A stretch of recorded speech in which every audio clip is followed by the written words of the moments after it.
So I suppose we're online. Okay. So yeah, okay. So good afternoon, everyone, or good morning, wherever you are. So welcome to the fourth AERF research seminar. And this time round, we have a specific focus on endoscopic closure methods. So it's really a great pleasure to be the moderator and chairman of this session, as instructed by Professor James Lau. So I'm Dr. Hongqi Yip from the Chinese University of Hong Kong. So today we have two distinguished speakers and also very, very distinguished discussants. So I will introduce them. So first we have Dr. Amol Babai from Pune. We have also Osamu Goto, Dr. Osamu Goto from Tokyo, Japan. We have Dr. Mingyan Chai from Shanghai, and also we have Rajesh, also from Delhi in India, but he's not in India now, I heard. But anyway, he will be also speaking to us. So without further ado, we will start by having two lectures. So the first one will be delivered by Dr. Amol, who will talk with us about the overview of endoscopic closure techniques. So Professor Dr. Amol, so you can start. Thank you. Thanks, AERF, and thanks, James, and thanks, Honchi, for this kind invitation. And so I've been asked to talk on advances in endoscopic closure, and that's what we're going to be talking about. And I'm going to give an overview before Professor Goto digs deeper into some of the aspects. So let me start saying no relevant disclosures here. So when do we do closure? We need to do endoscopic closure whenever there may be a perforation or when there is a surgical or a traumatic defect for some reason, which may be delayed or as a primary, or it could be secondary in a situation which could be delayed.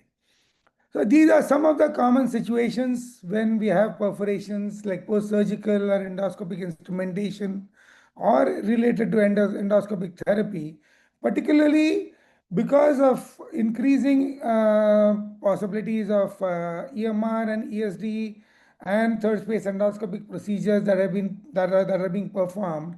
The need for endoscopic closure in recent times has increased significantly.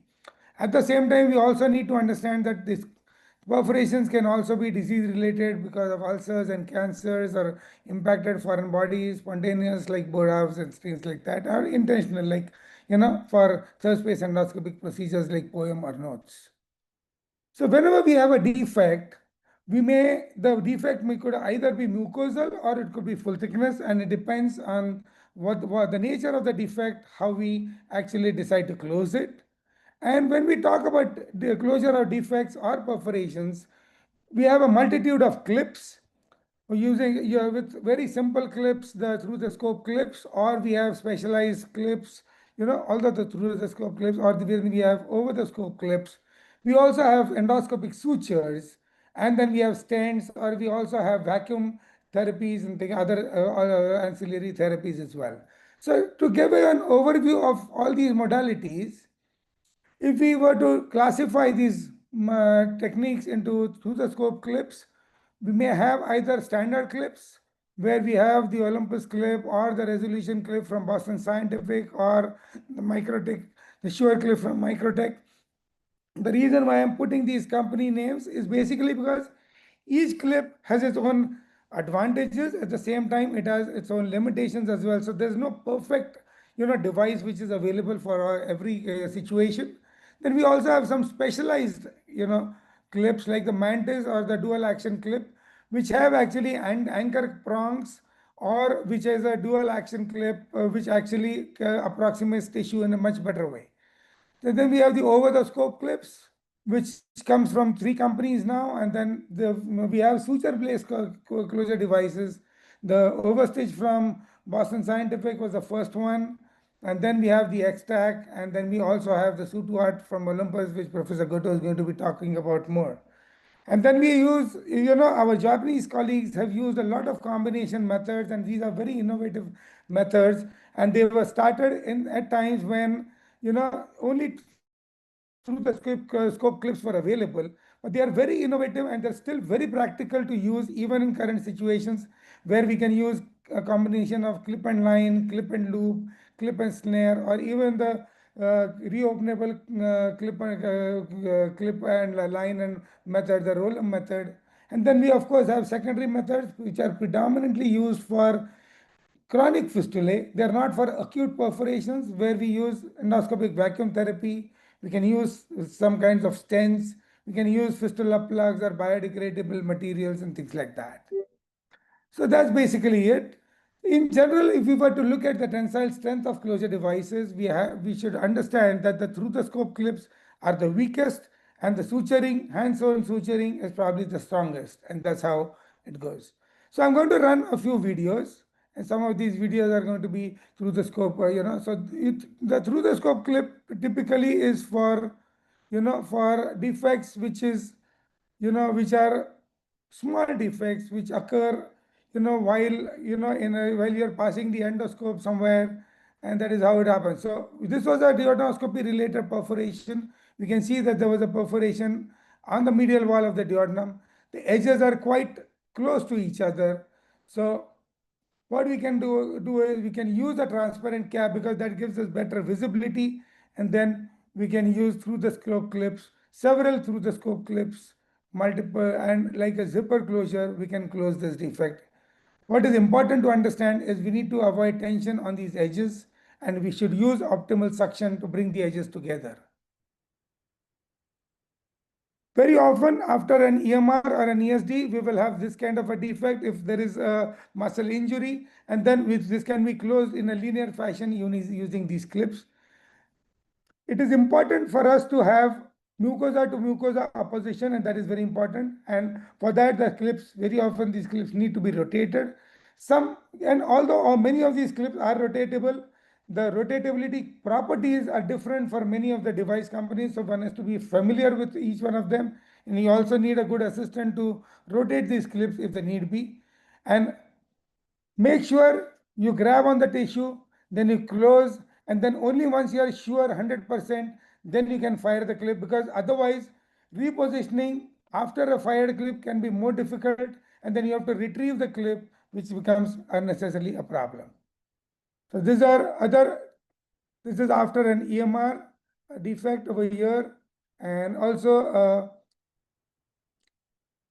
a colonoscopy related perforation. And this was, you can see this was a very old perforation we used many years ago, and we've used the simple Olympus clips over here to close, and even that clip is quite good.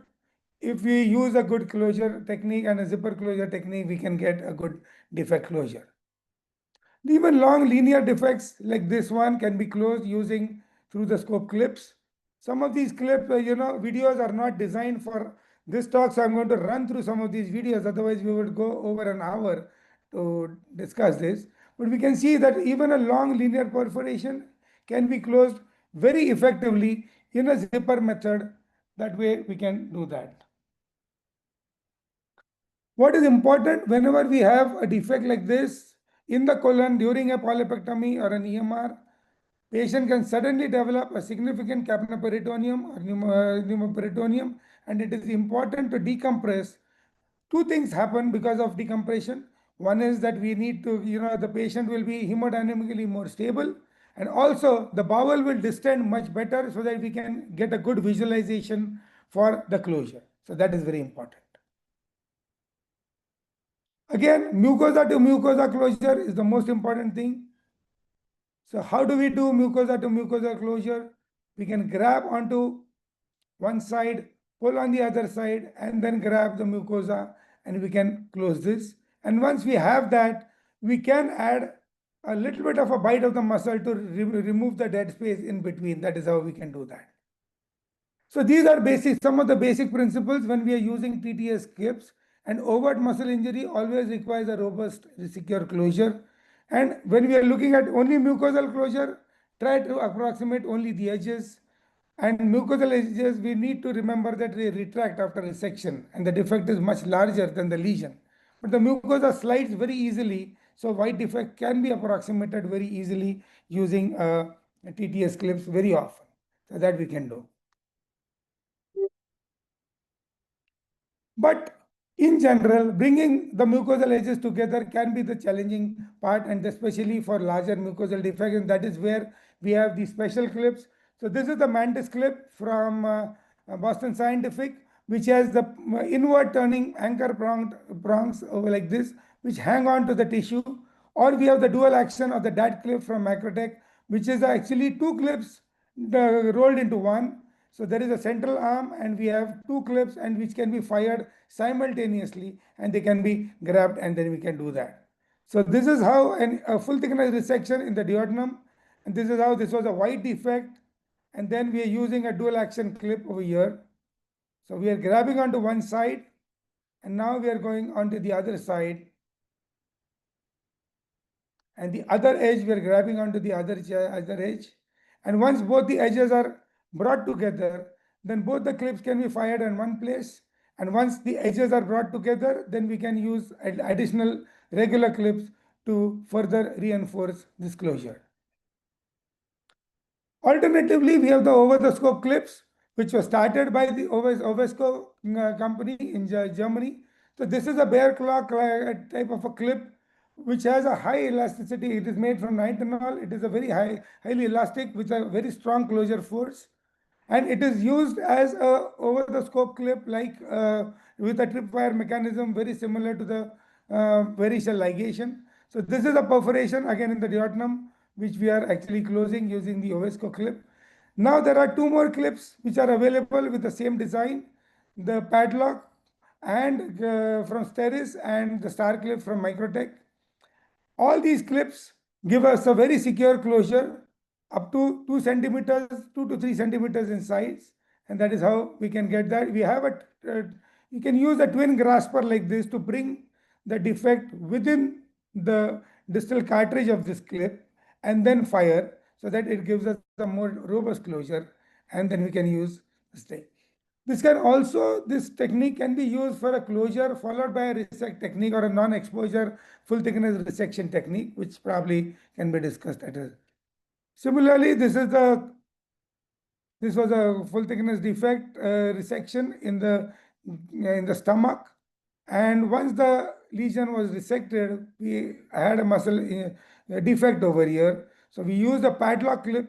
So the design of the clip is slightly different. So this is a star shaped kind of a clip, which we can suction and then we can use. So what is important is whenever we have a fresh perforation, the edges come quite easily inside and we don't need to use a twin grasper or additional instruments. And then we can get a quite secure closure like this. Coming to the suture-based techniques, so the X-Tack is one technique which actually is particularly for mucosal closure. So this came from Boston Scientific. These are 4 tacks with a suture, 3O proline suture, which comes in. And this is how we can close mucosal defects like this over here. What is important to understand about X-Tack is X-Tack does not go full thickness into the muscle. So because of that, it should not be used for full thickness closure. It should be used only for mucosal closure. So this is how the tacks are being applied.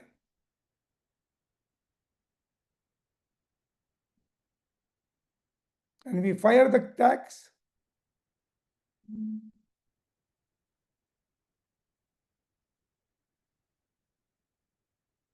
And then once you have all the 4 tacks in place, the suture is cinched together to bring the edges together, and that actually brings the edges together and leads to a nice tight closure. So it is a very effective device for wide field closure after ESD defects. That is what is very important to remember. So you can see a very good closure, partial closure, and we can use another X-Tack on the other side. Overstitch is another, this is the first one to start off. This requires a double channel endoscope, although the Overstitch NXT is now available in some countries, it's still not available in India. But what is important to understand is this gives a very robust and full thickness closure. This is another antral lesion which required a full thickness resection. And after that, the entire full thickness defect can be closed. The advantage of the overstitch is that it can any size defects can be closed because of it's an endoscopic suturing device, and it's a very robust closure. The downside is that it is quite an expensive closure device, and that makes the limitation. And it also requires a double channel endoscope and also a significant technical expertise to use it. So that was the resection followed by suturing, and this is how the suturing looks. We can take one bite, and we can take a full thickness bite over there with mucosa, muscle, everything, and it actually gives a very robust closure.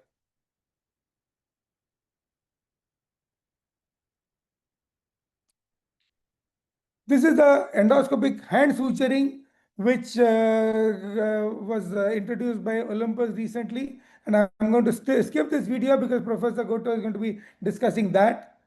I'm going to again go to the hybrid techniques or the combined techniques where we're using an endo loop with clips to close the defect.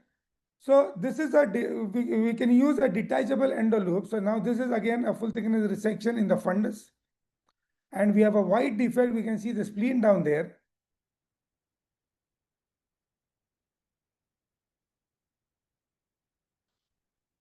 So what we do is we use a purstring, this endo loop, and we fix the endo loop to the edges of the defect using several clips. And this is a standard endo loop which can go through the channel of the endoscope. And if we are using a detachable endo loop, we can use this through a single channel endoscope as well. And once the edges are fixed, we just go in and we tighten the endo loop. And this creates a nice bursting closure of the entire defect, and that is very attractive. And this can be a very secure defect. That is very important, and we need to, it gives a wide field full thickness closure as well. Similarly, in the upper GI, we can use the omentum very often. So this was a duodenal entity, and this required a full thickness resection. And what we can do is the omentum is just behind, in the duodenal bulb, there's a full thickness perforation. So what we can do is, so we just suction the omentum and fix it with some endoscopic clips into the defect, and that can give a good closure akin to surgical closure for the, after surgical, duodenal ulcer repair, things like that. So reopenable clip-on line technique or the roll-on closure is a very innovative kind of closure where we actually a wide field defect can be closed using, you need a special kind of endoclip over here where you can, this thing.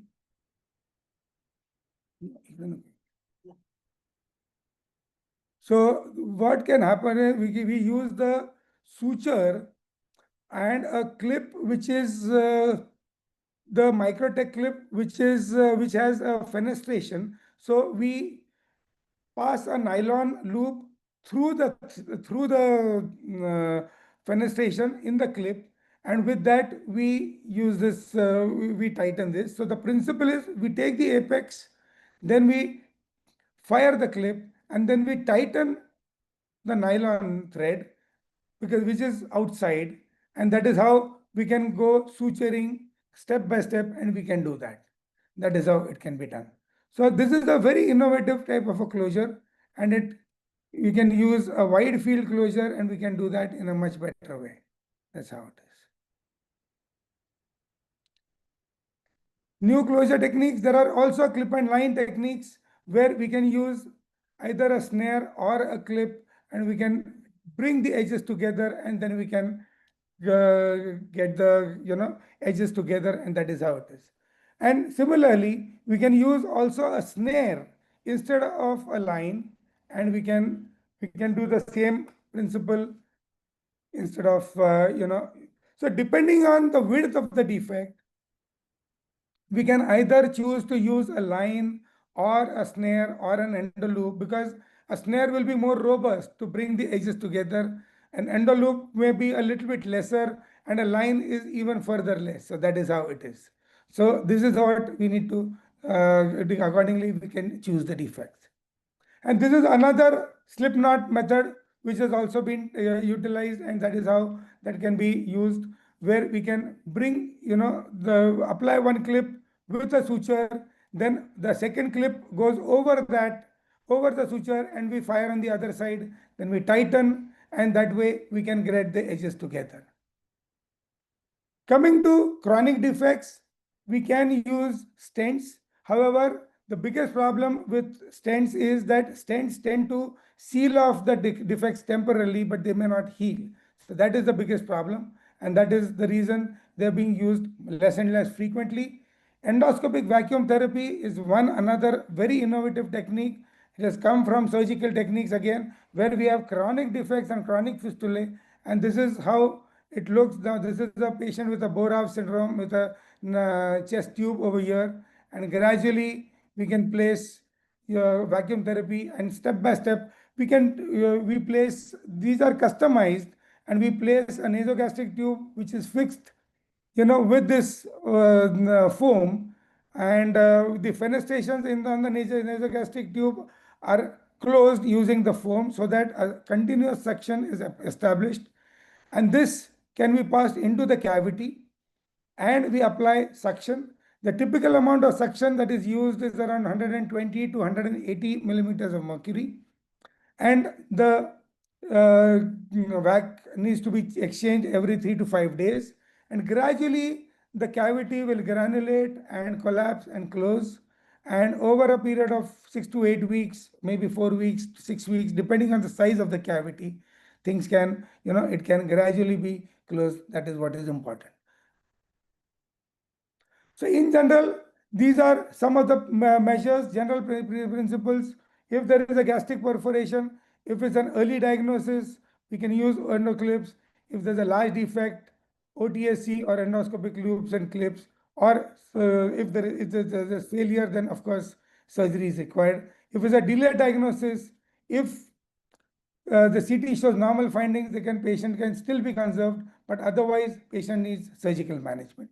Similarly, peri-ERCP defects, these are more often require surgery, but most of the other defects, duodenal or colonic or gastric, may be amenable for endoscopic treatment. So duodenal perforation, if it's an instant recognition, again, if an endoscopic closure is possible, we should do it. If it is not possible, however, then surgery would be the principle. And this is again for colonoscopy. Again, if the patient is clinically stable, then we can close, and if the patient is, we can hospitalize and then maintain. However, if there is abdominal cavity contamination, then the patient may require drainage or a surgical repair despite an attempt at endoscopic closure because of peritoneal swelling. So mucosal defects versus full thickness, when do we close, when do we do not? So routine prophylactic closure for post-ESD defects is definitely not mandatory. We need to close post-ESD defects for two reasons. If there is a suspicious muscle injury, or if the patient is at a high risk of a delayed bleeding, then they probably require closure, otherwise they do not require closure. Whenever we are trying to close mucosal defects, mucosa to mucosa closure is desirable. And we have several closure techniques that are available and evolving. We need to choose wisely. But we should not take closure lightly. We should plan well beforehand how we are going to close a defect even before we start the resection, so that then we are better prepared. To summarize, an ideal closure device or technique is elusive, and in general, closure does require considerable technical expertise and skills. The choice of technical technique depends on the indication for closure, the local anatomy, the local expertise, and the local availability. And of course, prior formal training is desirable, and it will be useful. So anybody who's more interested should definitely join us in Pune in July. A warm invitation for everybody to join in. And thank you so much. I'm happy to take any questions. Thank you very much, Amol, for the very extensive discussion on the various closure methods. So we will leave the Q&A to the end of the session. So in the meantime, I would like to introduce the next speaker. So Dr. Osamu Goto, he's from Tokyo Metropolitan Kagome Hospital in Japan. And I think everyone is very familiar with him because he's one of the key person behind the design of the suture art from Olympus, which is the latest suturing method that is available in our device armamentarium. So without further ado, I would like to invite Dr. Goto to give his lecture on endoscopic hand suturing. So I think it's a pre-recorded lecture. So Flora, can you start the recording? Yes, can you hear me?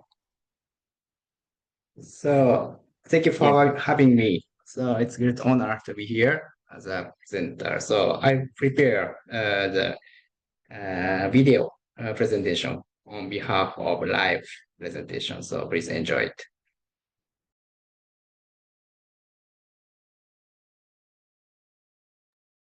So Flora, can you play the file?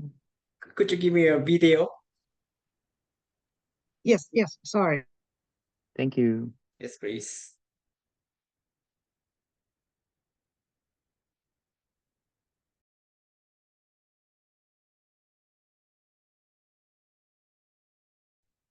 Where is my video?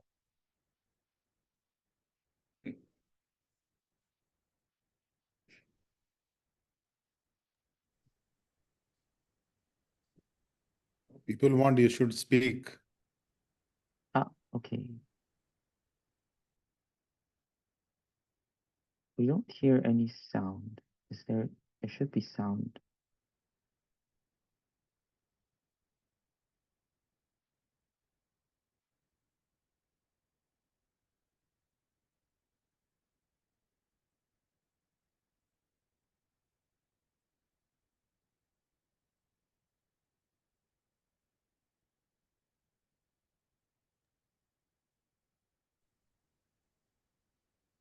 No sounds. Is it possible to play sound, Flora?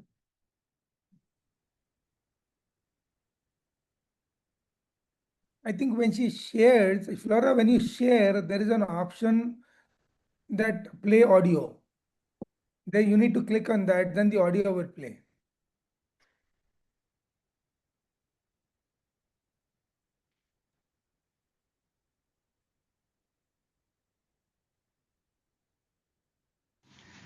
Thank you for giving me such a precious opportunity. I'm going to talk about endoscopic hand suturing, particularly practice and evidence. First of all, I'll briefly talk about how important endoscopic closure is for gastric ESD. Endoscopic closure is a key technique to develop safe and reliable advanced therapeutic endoscopy, such as the prevention of post-operative adverse events, perforation repair, and endoscopic transluminal surgery. This table is a list of issues to be addressed, which has been published as a white paper in Natural Orifice Transluminal Endoscopic Surgery. In this table, GI tract closure, development suturing, and anastomotic devices are on the list. Therefore, secure endoscopic closure remains one of the important topics for us to make a progress for further therapeutic endoscopy. This is a big data analysis on delayed bleeding after gastric ESD at 25 Japanese institutions. In this study, post-ESD bleeding rate is 4.7%, which has not been changed so much for 20 years. This study also elucidated the risk factors of delayed bleeding, which indicates that antithrombotic agents are more relevant factors. Fortunately, the average life expectancy has been increased in Japan and hopefully in Europe, but unfortunately, the number of patients with antithrombotic agents are also increased in this aged society. In this article, 1/3 of patients over 80 years old has any of antithrombotic agents. Therefore, it will be said that we are facing on the fight to the delayed bleeding after gastric ESD. This table shows clinically applied endoscopic closure techniques for mucosal defects after EMR or ESD. These techniques can be allocated into two groups, clippings and suturing. This figure shows the comparison of strength of several endoscopic closure techniques in an ex vivo study. The data shows that suturing or stapling provides stronger closure than clipping and tissue apposition method. And linear suturing appears preferable to path-string suturing. Several suturing devices have been devised so far, but this is just my personal opinion. The mechanism of these suturing devices might be too complicated to understand and treat. And I'm worried about I get confused during the procedure in clinical settings, particularly when unexpected events occur. Therefore, we tried to develop a simple method to suture the tissue, inspiring laparoscopic hand suturing. In 2012, to prevent post-gastric ESD bleeding by suturing mucosal defects, we developed endoscopic hand suturing technique. This procedure simulates laparoscopic hand suturing. By using a through-the-scope type needle holder and a commercially available absorbable barbed surgical suture, we provide continuous linear suturing and a flexible endoscopy. Next, I will talk about scopes, devices, and accessories which are required for EHS. I prefer to use a double-channel mantle-bending scope because I'm right-handed, so I'm comfortable to suture from the right to the left. However, conventional therapeutic endoscope is also sufficient.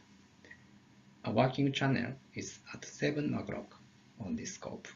Therefore, a left to right direction is desirable for the suturing. This is a main device, a flexible needle holder. This device is mainly manipulated by an assistant according to the endoscopist's direction. The control section has a slider with a ratchet function. By pulling the slider toward the thumb ring, the upper jaw goes down and the tip is closed. By pressing the ratchet release button and pushing the slider against the thumb ring, the upper jaw is elevated and the tip is open. The grasping force can be changed according to the degree of ratchet force. When grasping the slider firmly, you can firmly grasp the object. This needle holder also has a good rotatability. The tip can rotate smoothly one-to-one as you desire by rotating the shaft of the control section. In EHS, we use an absorbable barbed surgical suture, VLOC, 3-0 in diameter, 15 centimeters in length would be suitable for the comfortable suturing. I choose one of two types of needles according to the situation. In the stomach, I conventionally use a large needle, 26 millimeters in length, but for regions at the narrow space, such as close to the cardia or the pyloric ring, I choose a small one, 17 millimeters in length. In the colorectal regions, a small needle would be preferable. As accessories, a transparent Straight foot is mandatory to keep an optimal distance between the scopes and the objectives, which is the same reason as ESD. At the final step of suturing, we cut the remnant suture with a loop cutter to retrieve the needle. Next, I'm going to talk about the practice and tips of EHS. First, prepare the suture. As you see, Wheelock has a small loop at the tail of the suture.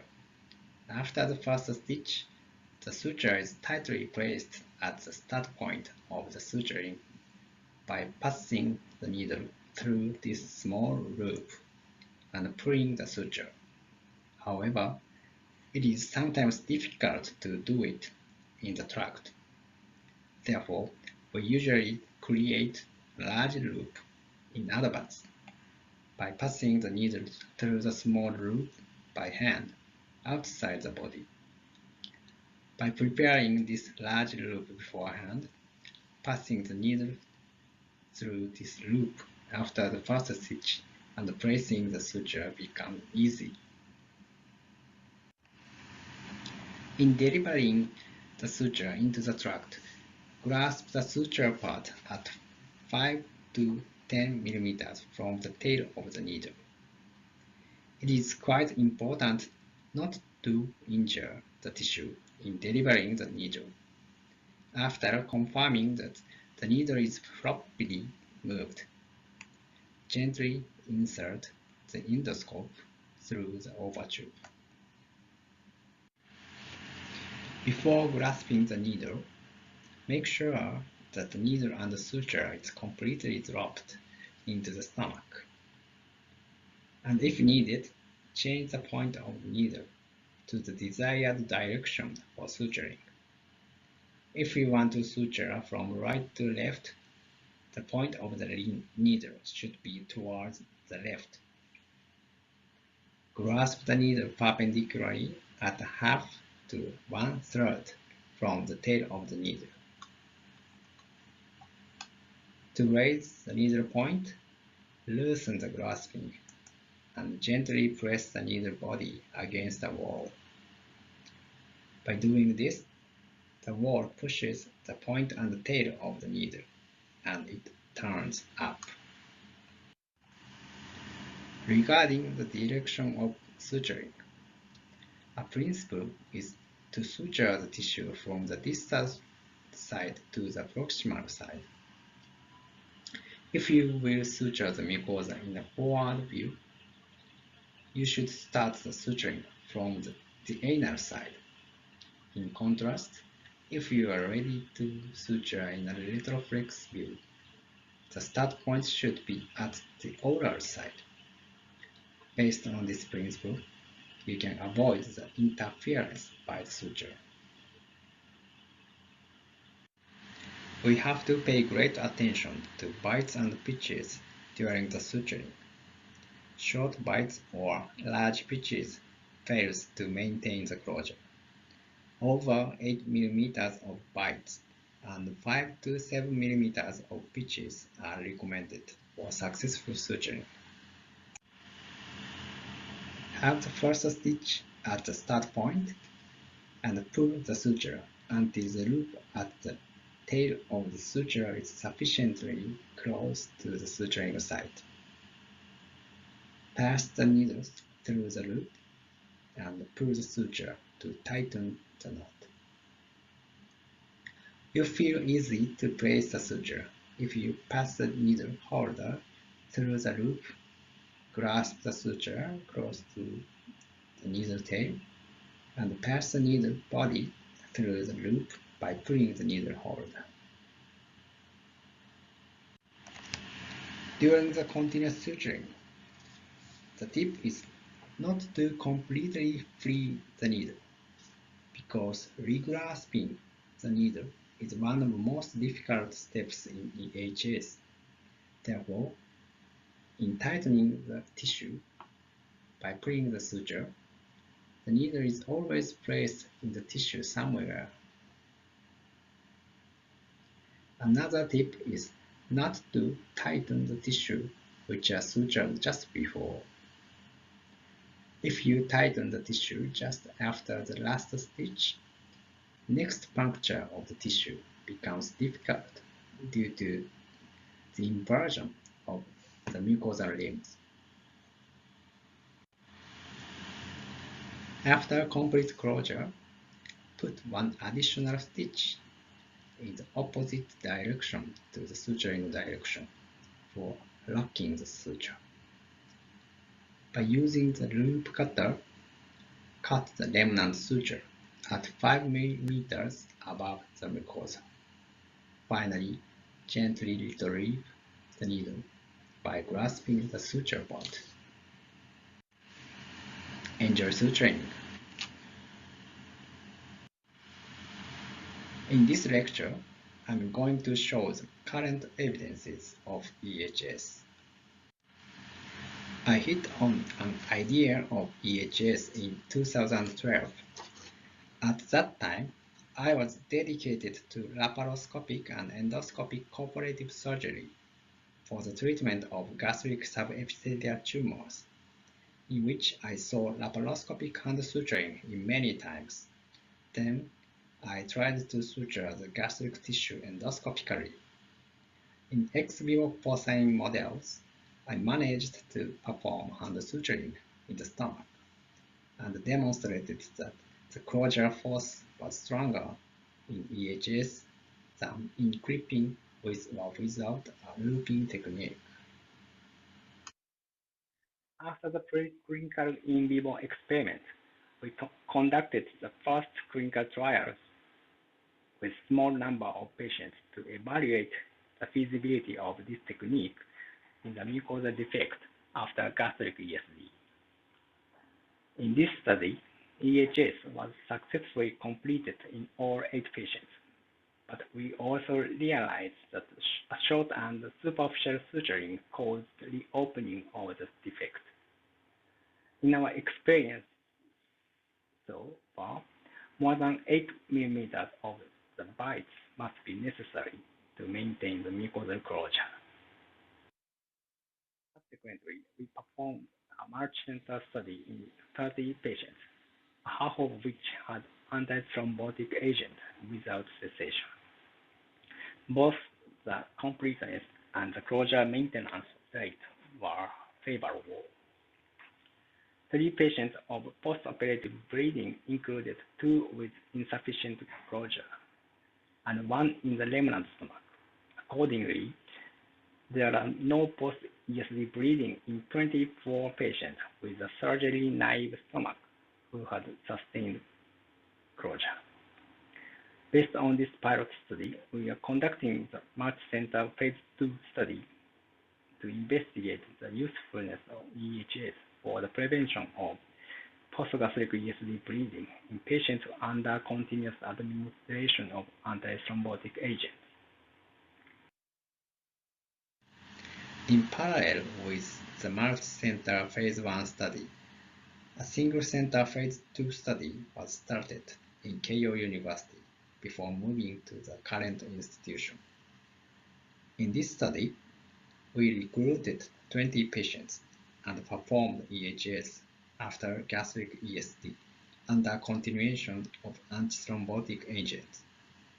The results showed that EHS was successfully completed and the defect remained closed in all patients without delayed bleeding. The suturing time seems little long, which shows 6 minutes per stitches. But EHS is still a novel technique, so it will be shortened as time progresses. We also demonstrated the positive effect of the endoscopic closure on the healing process of the mucosal defect. In this in vivo porcine study, the epithelium and muscularis mucosa were connected earlier by the defect closure. Furthermore, submucosal neovascularity and fibroblasts were also disappeared earlier. We suggest that the defect closure prevents the delayed bleeding not only by protecting the ulcer surface from various stimuli such as food or gastric acid, but also by decreasing the amount of blood supply which is required for the ulcer healing. We think that this suturing technique will be applied to various situations. For example, EHS is applicable to mucosal defect closure after colorectal ESD, as demonstrated in a pilot study conducted at the National Cancer Center Hospital in Japan. Professor Inoue applied EHS to paroral endoscopic fund application.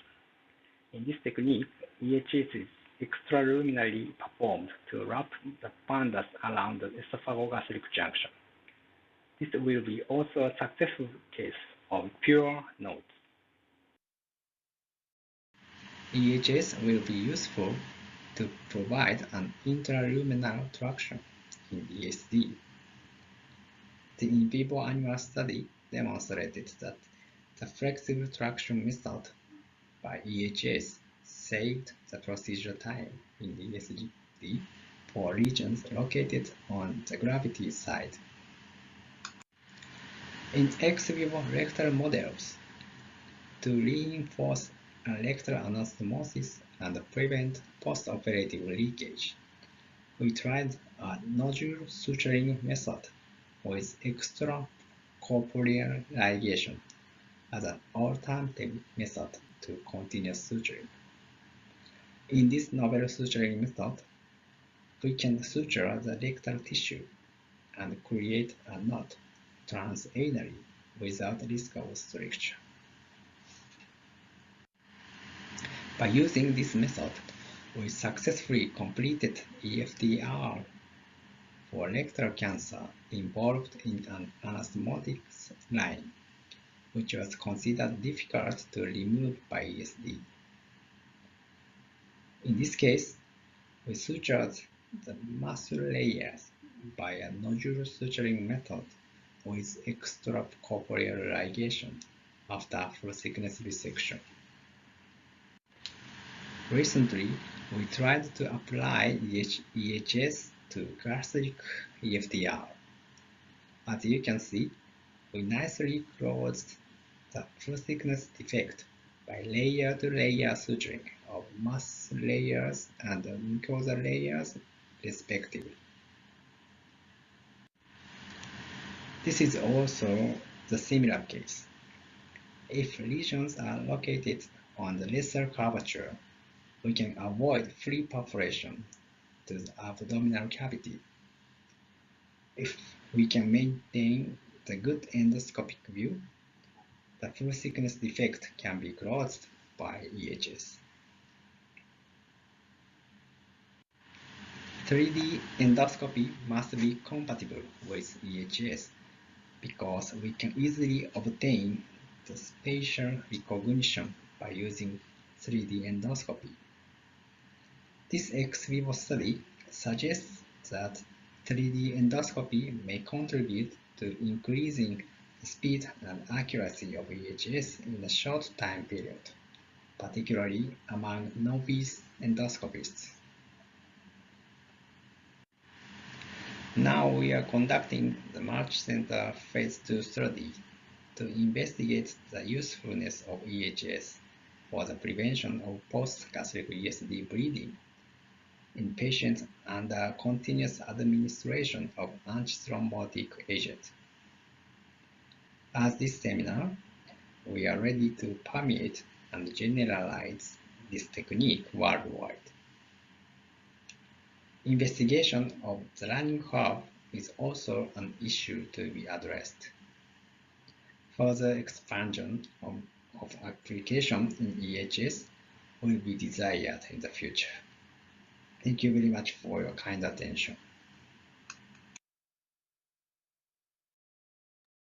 Okay, thank you very much, Goto Sensei, for the lecture.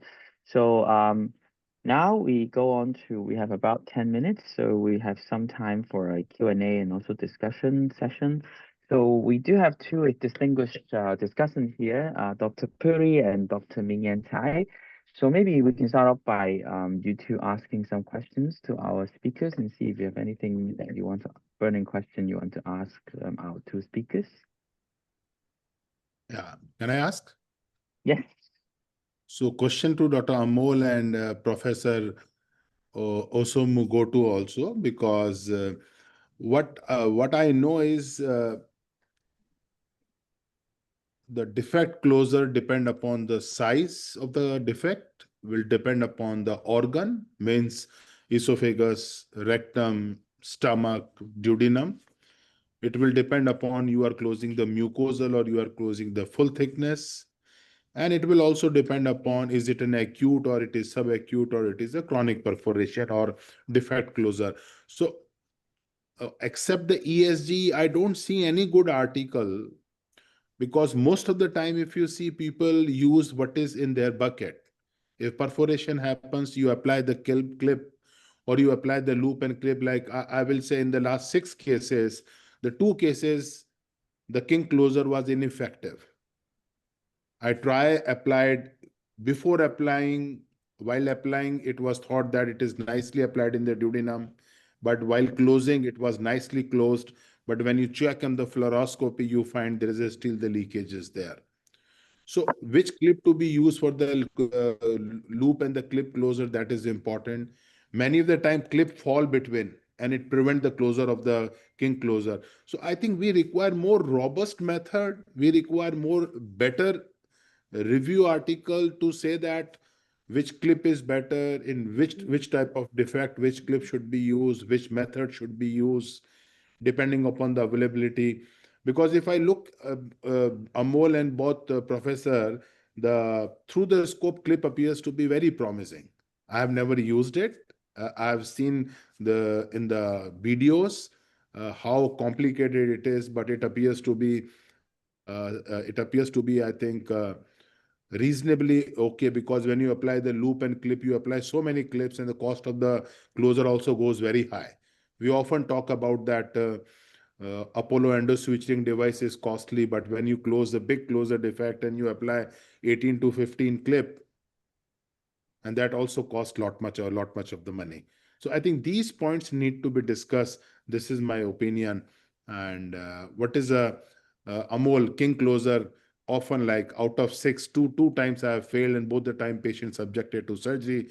You do ESD for 4 hours in the duodenum, you create a big defect, your heart is palpitating, and then you try to close, and you are not able to close that, and patient referred to Right. surgeon. Okay, Rajesh, I got the point. So, see, I think you've raised a very valid point. Closure is still currently, I think it's an evolving area of specialization and an area, it's a branch where, there is a lot of devices which have come in the last few years.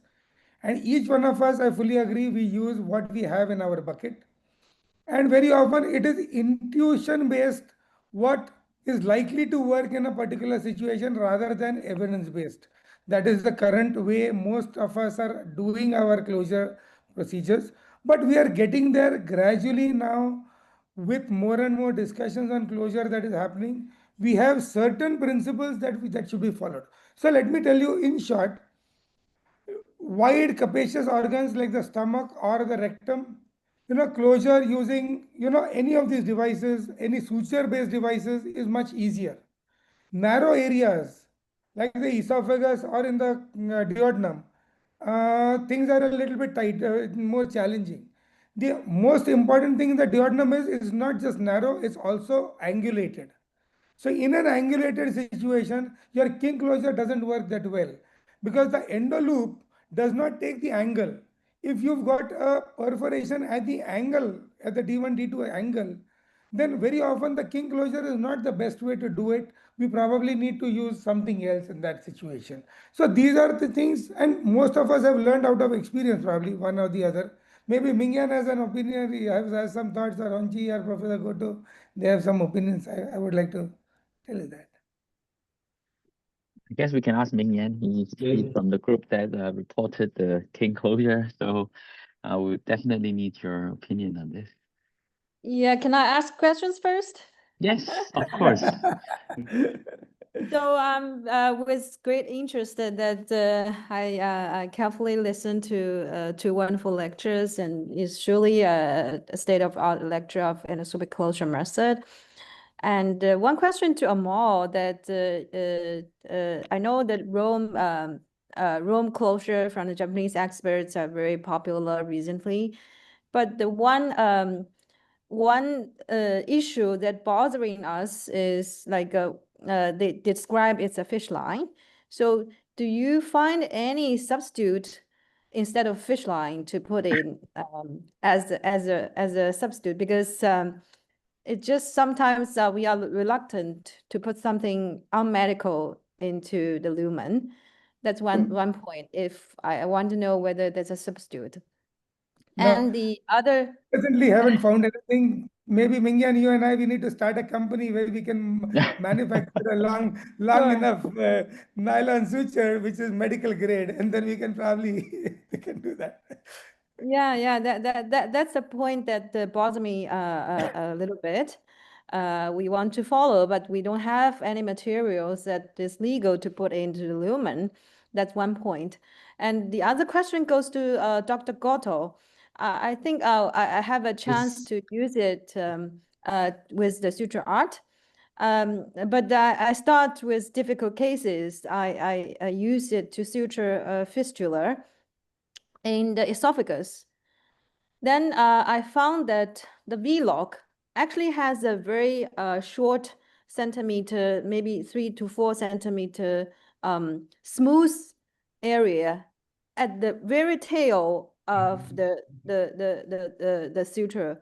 Then if I only want to do 1 or 2 sutures, because it's a small hole and I want to do 1 or 2 sutures, and that smooth part actually cannot look, self-look.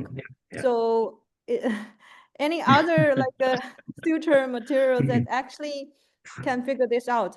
And also I look at all these videos when those are presented very good, actually are in a very wide area that you use a like big suture, and then I assume that assistant is as experienced as the operator, because when I do this, actually I'm assisting my boss to do this. So it's you need two experts to do the suture, because you need someone understand how to grab it and how to on which direction you want to suture. So I think this is the difficult thing for I think for the learning I mean green hands to have this suture art to get started. And also rectum, stomach, I understand it's easy, but just like other situations in the esophagus, because if you want to grab it well, because it's straightforward, and you will lose the needle. You cannot grasp it, and you put it there, and it just slides down into the lower esophagus. So is there any solution in the esophagus that we can grab it quickly, and we can even with the smallest size needle? Is there any tips from you? I mean, I should learn this. Okay, thank you. Thank you very much for a good point. Basically, the indication of the suture is limited regarding organ to the stomach and the colorectum. Therefore, the esophagus is not and it's out of use so far. Therefore, you should take care of it. Then, if you want to suture tissue in the esophagus, so first, as you see, smaller needles should be used first. Then, next, the defect should be smaller than the stomach or colorectum. Therefore, you can cut the suture, and you can minimize the length of suture by cutting the tail part, and create a knot by hand. So you can adjust the length of suture according to the size Therefore, if you want to only 1 or 2 stitches, so you can only set the length in 5 centimeters or 6 centimeters. Then cut the remnant, then create a knot for 3 or 4 times. Then directly suture the tissue. Then the barbs place just close to the anchor which you created. Therefore, there are no smooth part anymore. I'd like to show, but it's so difficult Yes, really. on site presentation. So please, please, Yes, yeah, yes. yeah, Okay. I understand Yeah. this. come I to understand this. yeah, I think yeah. esophagus is doable, but need more expertise. Mm. Yeah, that's right. Yeah. So Please going come to back. the And also right. Okay, regarding no, no. regarding I'm sorry, I just echo the question from Jarash Puri and Amal that regarding the loop and clip method, that if you are when you close it, I usually try to use something like the tail of a clip to stand in between the clips, so that you make sure that every clip can stand upright, so you don't like the clips don't fall. If you feel difficult with the just with the one tail of the clip, you can use the forceps to grab the tail of some already folded clips, and then make them stand. And then you close it. It will have a better closure. But yes, I agree that if you apply too many clips on one loop, it will actually have some leakage in the middle, because now the clips are standing like in between, and there's no tissue inside. So my solution is, you don't apply every clip on the very edge of the defect. Then it's have to be some tissue in the middle that actually goes in together. So you don't, so for example, if I clip one clip from the very edge, then the next one, maybe I clip this far away, away from the very end of the edge, so that you have some tissue inside. When you close it, there's some tissue inside the hole, to make sure that actually it will heal at the end. Just not only getting the defect closure, and you found that it's in the middle, it's all clips inside. So you need to have some tissue Totally agree with also inside to make it heal. That's I don't know whether I explain it clear to the audience or somewhat. Yes, I've been asking these questions very often, but this method we have been using since the very beginning of EFTR, and it In works stomach, it well. Totally works agree. very well. In stomach, it works very well. But in the duodenum, somehow, I think what is required might be a white paper saying, depending upon the situation, depending upon the organ, which is the best method. Because Yes, So yes. Rajesh, as I said, the loop and clip definitely works better in the stomach. In the duodenal bulb, sometimes it definitely works, but in the absolutely post pyloric area, that is where you can have a difficulty. Or if it's across the angle, then it can be a difficulty. As Mingen said, getting an instrument like a forceps or the tail of the clip to make the clip stand is one thing, but then you need to use a double channel scope, so that you're tightening the loop with one through one channel, and you're holding the clips standing by the other. That can help. And very rightly, as Vingan has said, you need to stagger the clips so that you don't take only the edges, because then you will have clip and clip, and then it was not going to heal and you'll have a leak. So take a little bit of width around. And second Yes. important thing is, like, many of the audience are listening. This very common people use in their duodenal post ERCP perforation, they apply the Ovesco clip. And you see on the side, this is a part of the perforation is still left, and then it's very difficult to manipulate because that clip is very heavy. there's a lot of edema. So I think what is required is a right instrument to be used, and according to the organ, what kind of perforation, which method is suitable with an experience. Because it is very difficult to do the head-on-head trial in these situations. You don't encounter that many complications. You don't have so much. So I think with the personal experience, a white paper can be written or the statement can be written that in this Definitely situation, something this which type is of perforation will definitely be something which better option. probably we can ask James to, James, Yes, this James, could be one of the white takeaways paper. of this symposium, that through AERF we can start this activity and we can probably get some white paper activity going, so that probably we can do So this. Amo, I if you echo take one the of your lead, then questions. we'll be happy to. Amo, I echo one of your questions. You say you have to use a double channel scope. Actually, I put the envelope outside so that it's it's beside the scope. It's not in the channel. It's the Okay. same, I think. Yeah, I, And I, one I question to tried that Professor. on a few occasions, but it's a little bit difficult to manipulate, so I don't really prefer it that way. But Well, it's only if I'm using the Chinese loop, the Leomed loop, then of course it is outside. Then I use a No, single channel. actually, the Chinese loop, we can throw it inside. You Yeah, don't you need can throw it don't need to attach it. You just throw it inside. Right. With the Chinese loop, is throw it inside and then clip and hook back. It's not beside the scope. With the Olympus scope, end loop is beside the scope.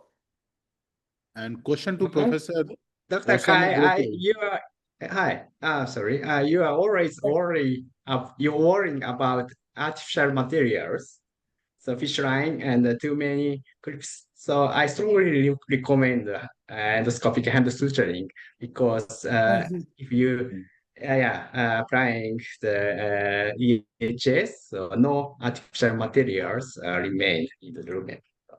Yeah. Can I That's an ask amazing question to technology, Professor Goto, and the technique is so elegant. Congratulations! It's really I hope that someday I start doing it so elegantly as I can see in the videos. So question to Professor Goto, please, because we have seen the couple of videos. Does it require overtube? Does it require overtube Yes, to pass it? I prefer to use the overtube, particularly in the upper GI procedure. But I also know the overtube is expensive outside.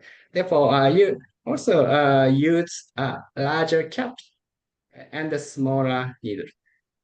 And can you use in the duodenum and in the right side of the colon? Actually, no. A Yes. reason? So the indication is limited. Then the duodenum is out of use so far. And in the right side column, actually,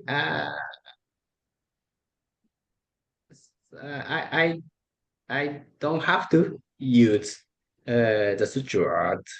Yes, the colonic lumen is so flexible, and I actually close the larger mucosa defect by only clippings.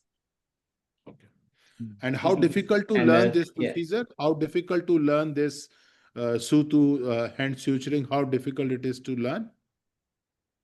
uh, yes, I talking about the learning curve. Yes.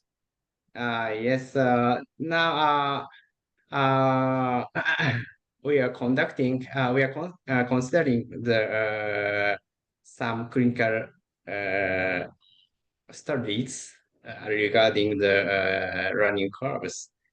But in my personal experience, 20 or 30 stitches will be required before starting the clinical cases ex vivo settings.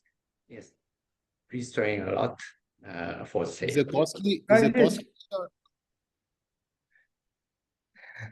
Rajesh, I would say Oh, one thing I have tried a little bit of the Situat on the animal models. It does take a little bit of time to get used to the device and the procedure, and you also need to have a very good assistant and you have to do it together. Only then you will be able to do it in a proper manner. So it takes a little bit of a time. So if I'm not wrong, among all the closing device, I find through the scope clip and the suturing device, these are the two which works, because through the scope clips, wherever it can be applied nicely before closing, you can see have you done the proper job or not. Over the scope clip, once you fired, before firing, you cannot see. So at least through the scope clip, you have a different armamentarium, you have a multiple time closing, opening, you have got a rotational clip, so you can do the longitudinal zipper closer. So I think through the scope clip, use in the right indication, give the better results. And over If stitch it's a device can. longitudinal infection, perforation, a through the scope clip with a zipper closure is definitely effective. But if it's more, the defect is more circular or wide, then your through the scope clips can be challenge. There can be challenge. So as I said, I think there is no single device which is perfect. We have to adapt the device to the situation and to the anatomy, and then accordingly choose. And as we you rightly pointed out, and I think we all would agree to that, that I think we probably need to put heads together and try and bring out a white paper where we can say, okay, in the esophagus, this is the algorithm. In the stomach, this is the algorithm. Choose first choice, second choice, third choice. This is how, if we can do that, I think that will be very useful in the long run. Yeah, I fully agree. So based on our discussion, I actually realized that everyone is knowing different methods, and each of these methods has specific tips and technical challenges which you need to be very aware of.